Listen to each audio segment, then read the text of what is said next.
Ке се асфалтира делот од регионалниот пат Мокрино-Смолари.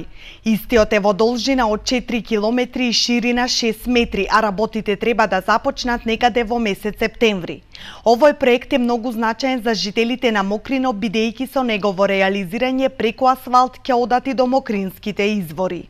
Ќе го асфалтираме и делот од Смолари до Мокрино, тоест обратно ако сакате од Мокрино до Смолари, во должина од 4 километри, ширина на патот ќе биде 6 метри, лево и десно од патот по метар ќе имаме тротоари.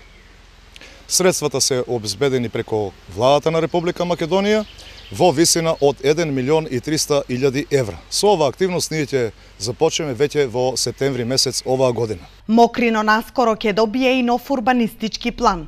Неговото реализирање ќе овозможи проширување на населбата, но и на мокринските извори, а тоа значи и развивање на селскиот туризам во Мокрино. Во тек е изработката и на урбанистичкиот план за населено место Мокрино, со кој ќе се опфатат и мокринските извори, каде што ќе створиме услови за инвестирање во руралниот туризам. Во буџетот на општина Ново Село предвидено е подобрување на патната инфраструктура.